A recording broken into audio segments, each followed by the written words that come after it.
Well, welcome back to the TasFarmers Talks podcast. As Ian always says, and in our weekly wrap, it's been another busy week. This week, I thought we'd look at a number of issues shaping the operating environment for ag in Tas. In particular, the renewed debate around firearms. Well, not really renewed. It seems to be ongoing for a bit. Maybe a lack of policy direction federally early on has left us where we are. Continued pressure on fuel and fertiliser, and the pending sale of one of the state's largest farming operations, Rushy Lagoon. Each of these has got something to tell us about the reality of farming today. So we might just go around the table first. We've got a couple of high players, big intellectuals in the room. There's one now. Author extraordinaire, Neil Grose. How are you? Very well indeed. Thank you, Grayson. It's good to have you. And of course, CEO, man who's always got his finger on the pulse politically, Nathan Calman. How are you? Great to be back. Good. And the El Presidente, man who's all over it as well. Like a rash, as they say in the classics. Ian Sauer, how are you? Thank you, Grayson. I love your intros. You always pump the tyres up. We feel good. Apparently it's not earning any brownie points, so we might have to dial it back. Sorry, mate. Look, the debate around the firearm reform just keeps going. We've seen maybe a little interesting political intrigue this week with the police commissioner having written a letter to the minister, and that letter is being released by the Labor Party and pounced on by the Greens. In terms of her thoughts on where the government go. But, before we jump into the situation, Nathan, what's the current situation with firearm reform in Tasmania? What are we faced with? I guess what we're faced with at the moment is post the Bondi massacre, there's obviously a renewed sense of urgency around broader reforms and things like greater use of intelligence when vetting people that can own firearms, broader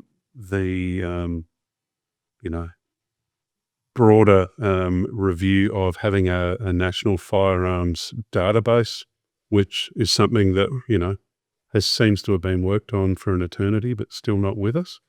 But then I think at a state level, there is a drive in each jurisdiction to, bring in further reforms, and a lot of those are all trying to match what New South Wales did when they recalled Parliament and passed new laws in a rush. And I guess our concern would be that, that rush in New South Wales is now being used as a new baseline in every other jurisdiction around Australia. And, in New South Wales, there was no consultation with industry around what those changes would actually mean for farmers. And that's a very, very dangerous thing, I think, for society when lawmakers don't consult and don't understand the true implications of legislation before it's rushed through. Ian, what don't the policy makers and the bureaucrats really get? What's their misunderstanding about the roles of a firearm being used every day in farm management? Well, first of all, they've demonstrated they don't know what they don't know, because there was no need to revamp the legislation. Tasmania had the toughest laws in Australia. There's no doubt about it. On top of that, we have the lowest gun crime rate in Australia, or very close to. So no need to go to this pain. But what the legislators don't understand, and clearly the Labor Party and the Greens don't understand, is that firearms for a farmer are not a want, they're a need. They're an essential tool of trade. Without them, it makes life very, very difficult on the farm. Now, I think sadly for me is that we'd put these cases, all the cases and all the arguments and all the data to the government, and we'd put it all to the Labor Party, and both the Labor Party and the Liberal Party agreed for the need of guns and that they're a tool of trade, that caps weren't necessary. And then 3 weeks down the track, the Labor Party do a backflip with the Greens. So the Labor actually agreed in principle to no caps. Is that what you're saying? Oh, absolutely. It's in writing. Oh. We don't have to worry about that it was told to us. It's in writing. So it was a backflip. It's wrong. it's unnecessary, it's not needed.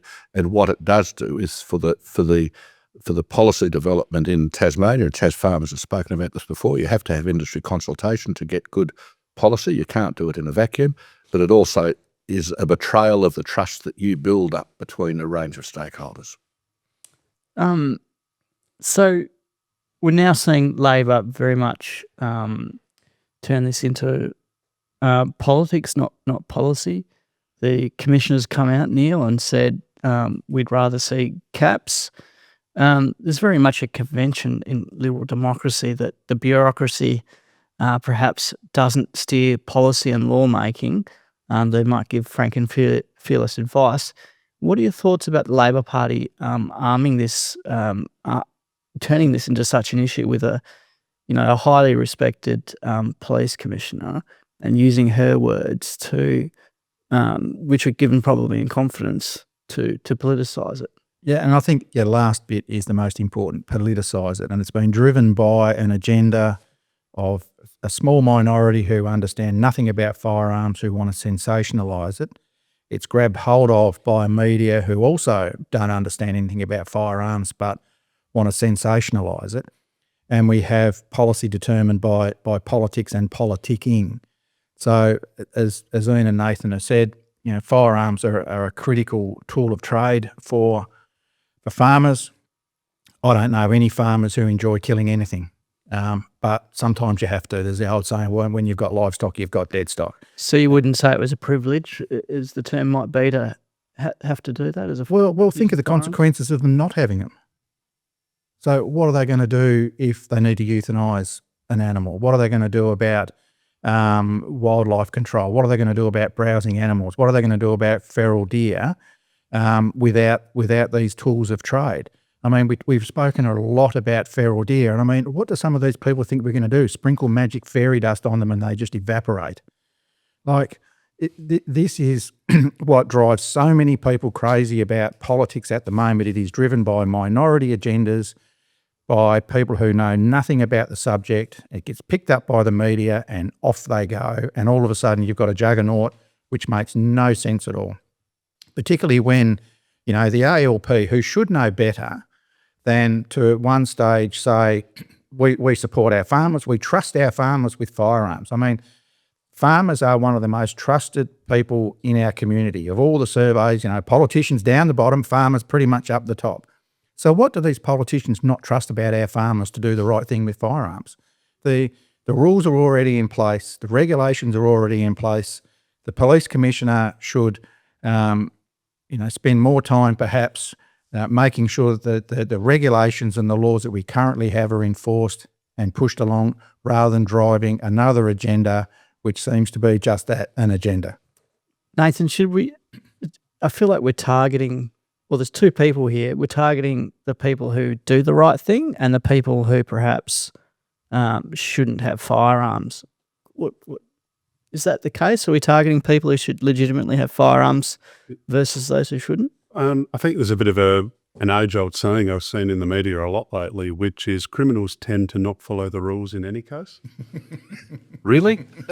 Law-abiding firearm owners follow the rules. Yeah. And as a result, they can have access to the tools they need if you're a primary producer to be able to do your job.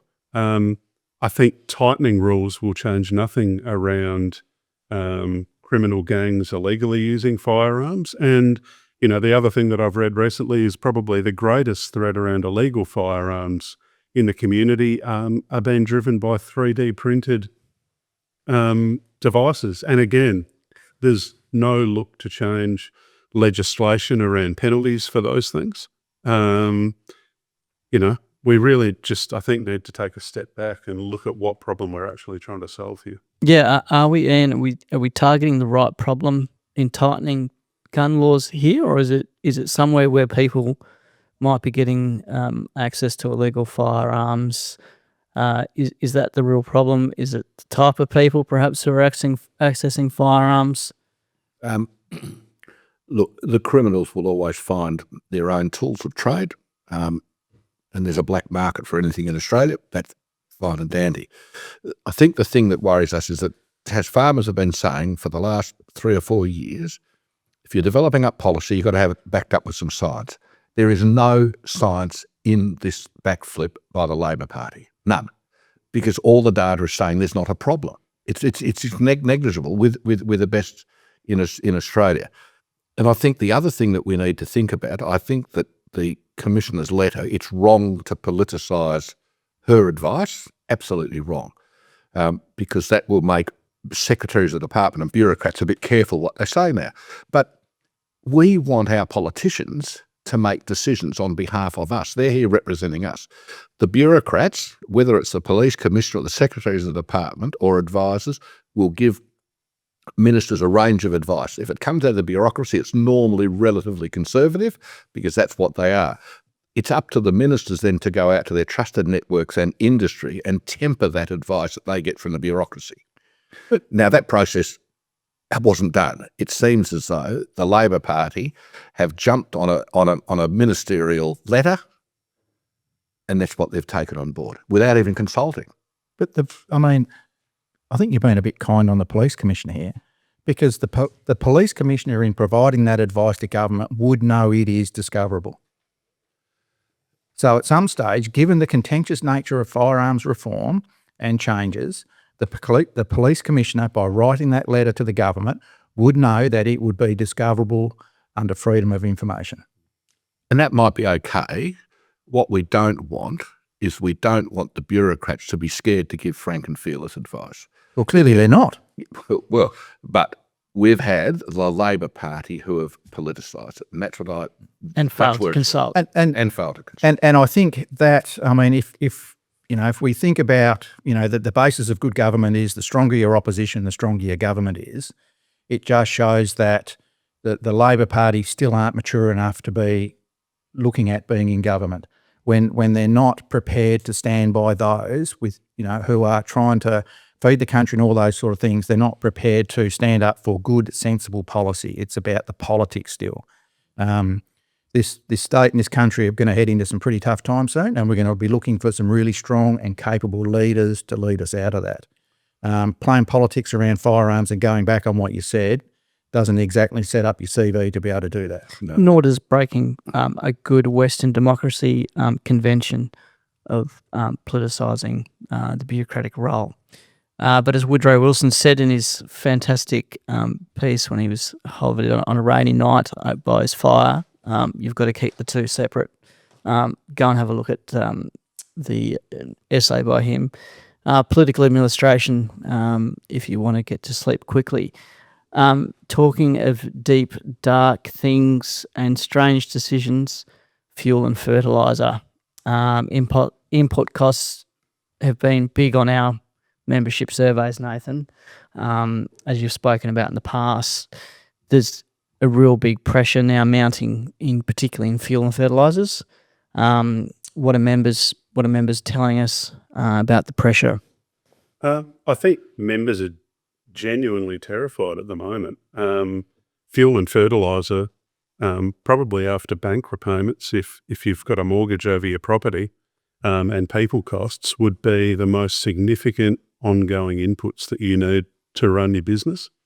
And I guess the bigger picture here is that, we're not self-sufficient in any of these key inputs within Australia anymore. So, when one country makes a decision to start a war with another, the fallout lands directly in our farmers' laps. And, particularly where they're growing things under contract and they've built in current commodity prices 6 months ago without the ability to be rewarded for carrying any risk, they're now left squarely holding, a significant cost overrun that, really challenges the sustainability of their operations. Neil, I know that you have spoken to a lot of members on this issue. What were you hearing? Spoke to one guy yesterday. So he's got a I guess you call it a vertically integrated business. So he grows potatoes and also transports them to the processor. So he's using around about 2,000 litres of diesel a day. So do the math. So when those contracts were set back in October last year and September, I think, as part of the gross margin discussions, particularly with Simplot, the price of diesel we factored in at around about $1.75 a litre. So I drove down Wellington Street this morning. It's $2.76 a litre. Now, farmers buying in bulk will get that at a slightly cheaper wholesale rate, but then they're paying for delivery as well. So essentially it still comes back to that retail rate is what farmers are paying. Nathan and I spent some time in the Northeast on Friday and spent some time with John Williams at Ledgerwood. Like, his tractors use 50 litres an hour. He's about to start harvesting spuds, which the contract was set in October, and that contract won't change. And we've approached Simplot to discuss what we might be able to do, and when we haven't had a response significantly from them yet, only that they'll get back to us. So farmers don't have any levers to recover this? None whatsoever. They have to harvest. That crop has to come out of the ground. That crop comes out of the ground is dictated to by the processors and their manufacturing. So whether it goes straight to the processor, either at Ulverston or in Smithton, or it goes into storage. Either way, it's got to come out of the ground at some stage. There's no quibbling around that. People need to round up and milk cows every day. Trucks need to move. And I think Nathan and I were talking yesterday about, one of the larger forest contractors. They're using 20,000 litres of diesel a week across machinery and trucks and all those sort of things. These things are critical to the economy. And on one hand, supply is an issue, but, we can have all the supply in the world, but if we can't turn $1 out of buying diesel, then where does that leave us? One of the key topics in recent weeks has been around national food security. Well, this impacts on it as well. Even further down the supply chain, a lot of the packaging which is made for food in Australia is actually made in Australia. So plastics. Plastic uses oil. There is a critical shortage of that sort of oil to manufacture plastics, which means we can't package things. It gets more expensive. It becomes more expensive on the supermarket shelf. Big supply chain impacts.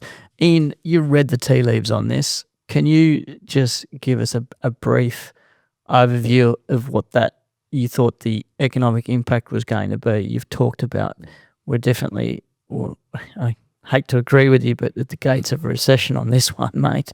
Can you give us what you were thinking when you said that?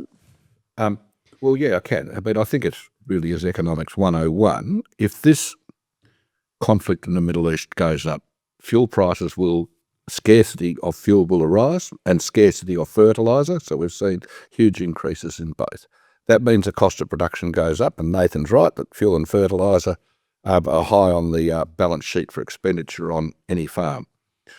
That will mean that farmers at some stage will decide whether they plant or not, or bring the tractor out of the shed or the dozer out of the shed. So the economy will slow down, because it's not just on the farm, it's the rest of the economy. The price of food will go up. The price of food goes up with the price of fuel. Inflation goes up. Inflation goes up, as what I nearly would guarantee today, we're going to have interest rates going up. We get another rise of interest rates going up, then banks will start to foreclose. And some people say, oh, well, Ian, this is all being a bit dramatic. Well, no, if you've been around, 30 odd years ago, we've seen it all before. Now, once banks start getting nervous, the value of those assets that farmers and householders own starts going down. Then the next thing that banks do is they start foreclosing, and then you're standing at the gates of recession. So we have to move forward. And I think, again, we've spoken about lack of consultation with the with industry. When this first happened, I know the NFF and I know the TasFarmers were talking, trying to get information. We kept on being told everything's okay, there's no problem. Rubbish. We had fuel running out in towns in Tasmania. It's not okay. Now, the problem that we've had with this is we've had the toilet paper mentality, where people have gone out and bought. But if we had that consultation, if we had that communication earlier, we might have been able to get over some of these lumps and bumps. The conversation that needs to happen with the federal government, and we need to be using what's happened now as a case study for future events, is that fuel needs to be quarantined for essential services, full stop. So without fuel, there's no food.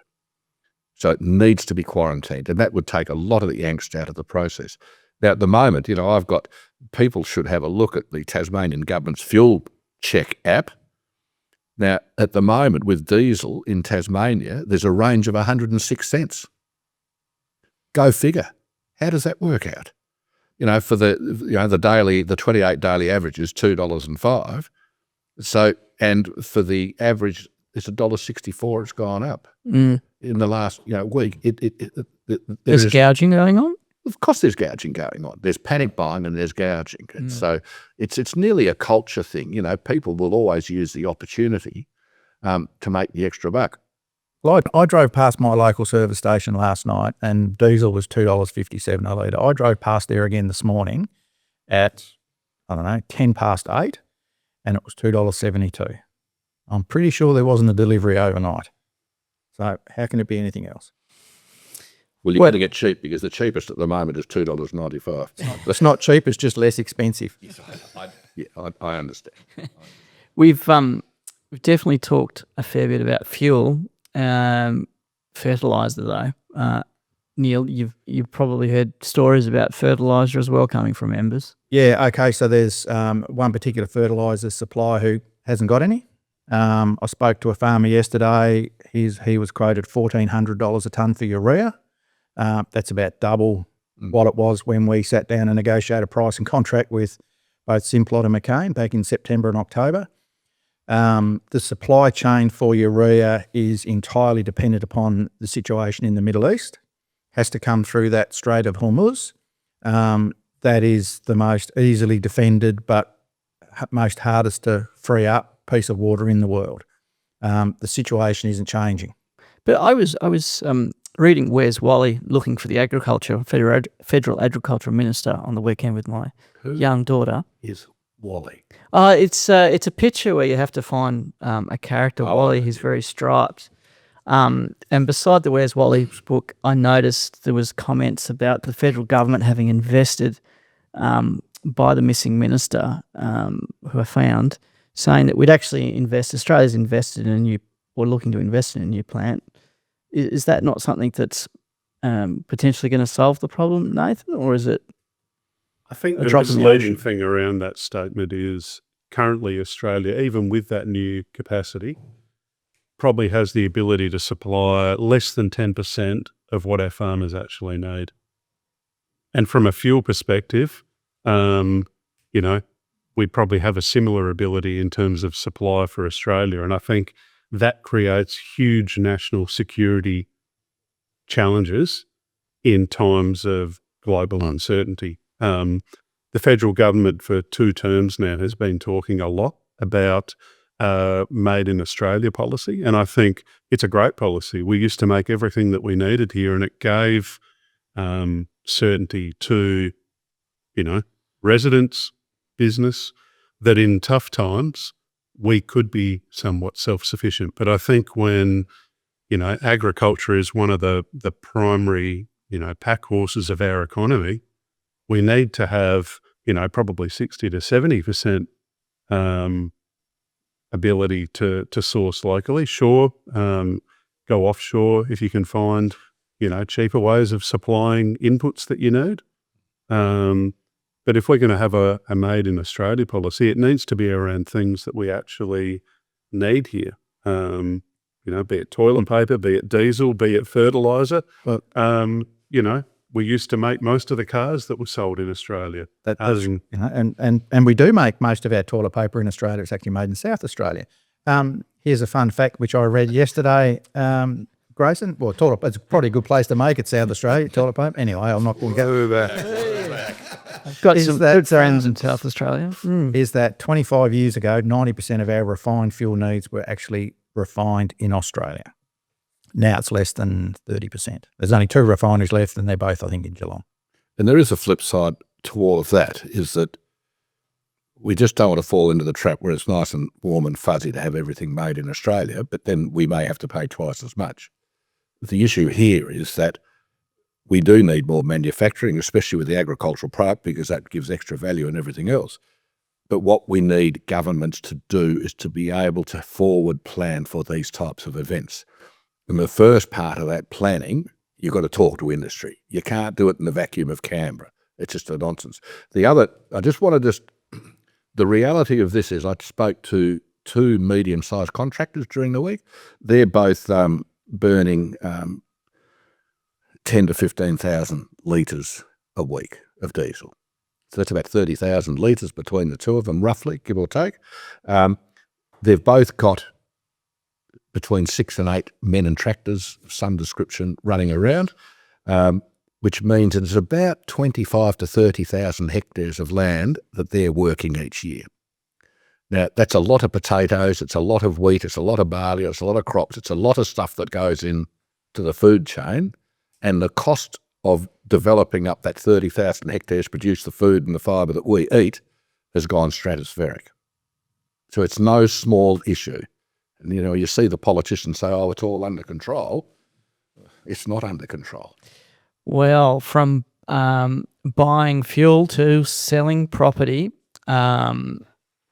we've had in the news cycle on and off for a while, and it's starting to get a bit louder, but there's the story of Rushy Lagoon being for sale, one of the state's largest farming operations. What does the scale and value and attractiveness of Tasmanian agricultural land in this sense, what does potentially, well, maybe first, Ian, you want to set the scene of what's going on with the sale of Rushy Lagoon? Well, Rushy Lagoon's been up for sale for quite some time.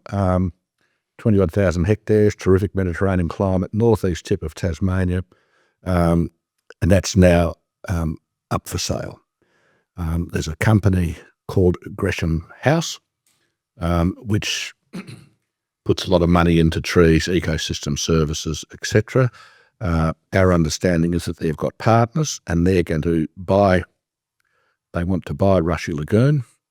They want to use monies that they're getting from other entities and Australian government entities to buy that and to plant trees, and they will get a range of environmental services back as income and carbon credits, etc.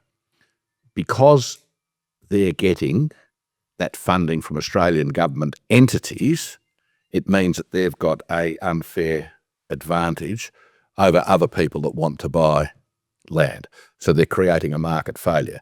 And I've got to say this straight off from the start is that TasFarmers support farm forestry. We support growing trees. We always will for a whole variety of reasons, whether that is that trees will give economic, social, and environmental outcomes.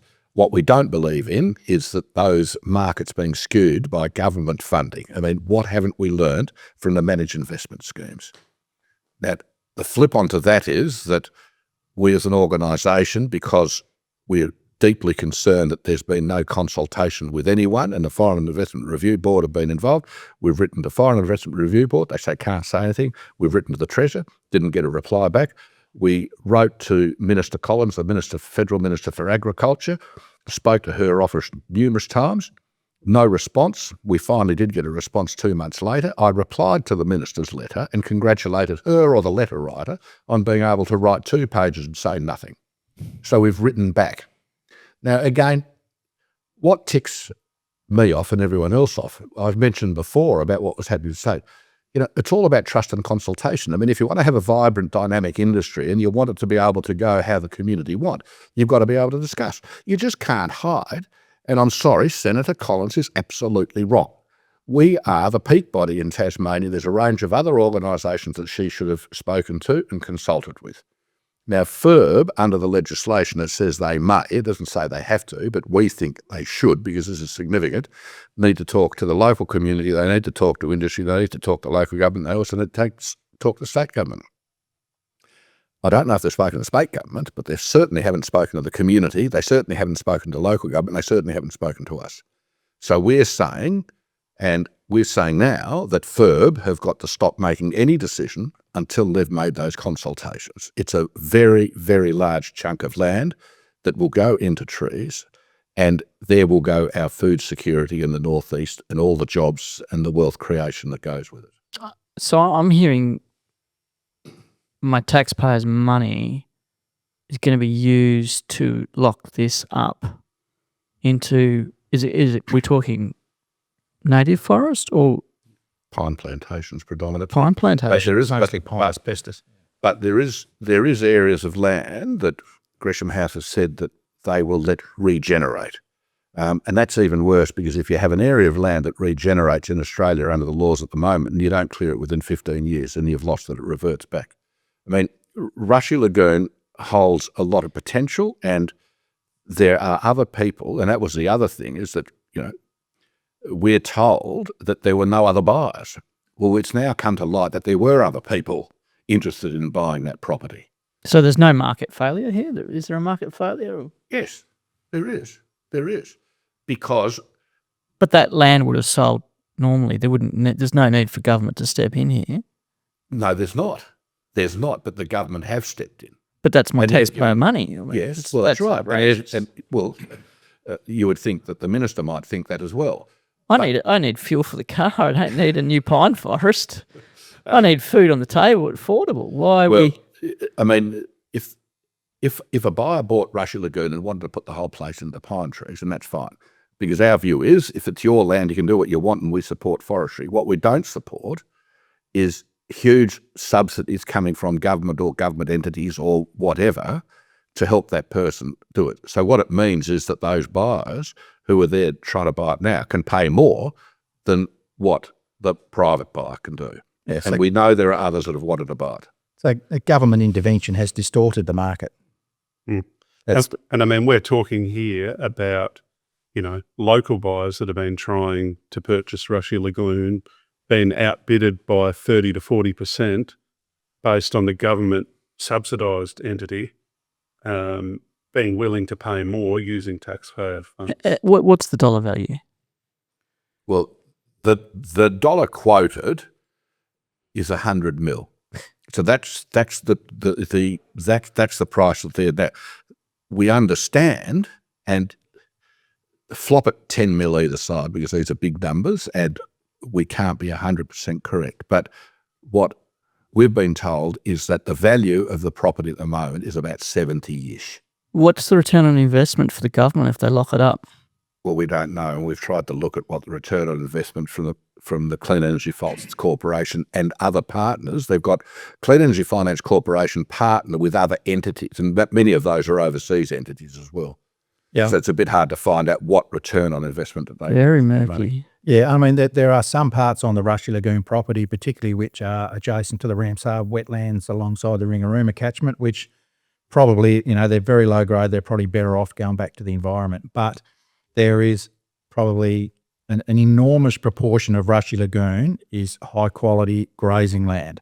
Now, there's currently 3 dairy farms on there. You don't milk cows on hungry country. And as quite a few people said at, Trevor Hall's bull sale on Friday last week, here is a classic opportunity for a property like that to be perhaps split up into a number of titles of, 3,000-4,000 acres, and will be very highly productive and profitable farms, grazing farms, sheep, cattle, for what that country is really designed for, if you like. But unfortunately, this is just going to be locked up. Pine trees in the northeast have got, particularly on coastal northeastern country, have got a terrible track record in terms of productivity. They just don't grow there. But that's someone else's mistake to make. But what we're seeing is government intervening and distorting the market and preventing Tasmanian farmers from acquiring Rushy in whatever form it is, and turning it and maintaining it as productive farmland. Well, talking of $110 million, the government, in a shock announcement, also dropped Tasmanian irrigation schemes from its priority list. I know you're quite passionate about that, Nathan. But $110 invested into water. Would you perhaps do something along the Tamar with that sort of money? Would that be a better investment, do you think? Yeah, I mean, I don't know what logical justification Infrastructure Australia could have in making that decision. You've only got to look at what the 3-way investment model has done in every region of Tasmania where a new irrigation scheme has been built over the last 10 to 20 years. Like, it is totally transformational in terms of productivity, totally transformational in terms of economic productivity, benefits to local towns, schools, on-farm investment that then flows from that.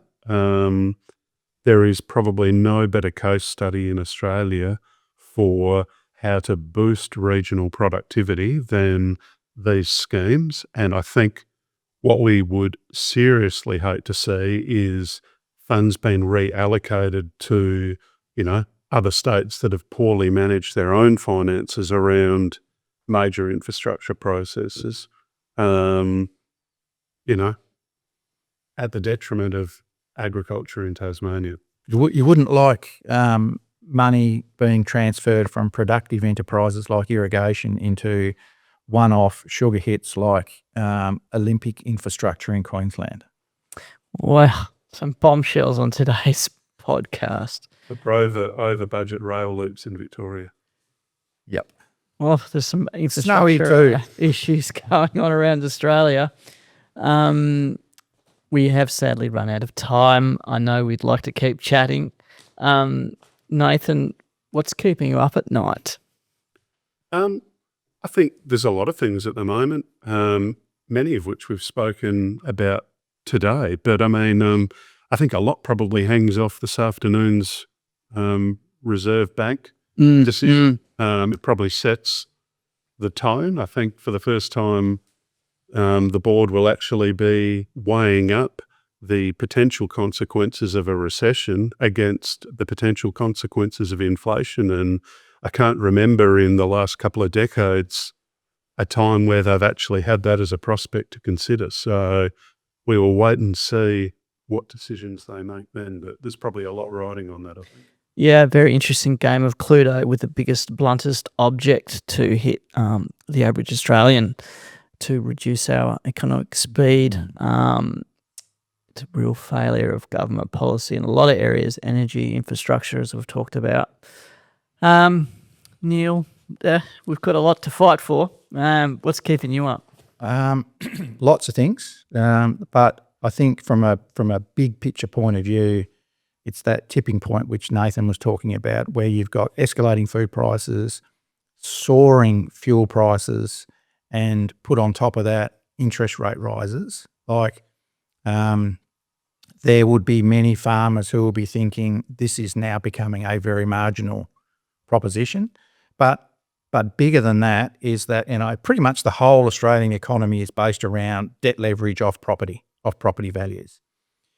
If we end up in that recession type trajectory, then that's a far bigger consequence than what old farts like Ian and I, and You speak for yourself. live through, in that late 1990s, the recession we had to have. Well, we don't have to have it this time, but unfortunately, poor planning and poor vision and abysmal lack of leadership across the last 15 years has placed it in. That's what keeps me awake at night. And you worry about the next generation. And I'd hate for the next generation to go what we went through when, my first mortgage was at 17.5% and the unemployment rate was at 14%. The adult unemployment rate back then in Tasmania was 14%. The youth unemployment rate was nudging 30%. We don't want to go back to those times. We can't go back to those times, but man, it's going to need some pretty dexterous, I can't get that word out, but you know what I mean? Nimble. Let's try nimble leadership from our political masters, both federally and in state politics. I'm surprised you sleep at all, Neil. Don't really. And big picture, what we've talked about today, what's keeping you up? I'll try and show some dexterity here. Thank you. I'll put my teeth in next time.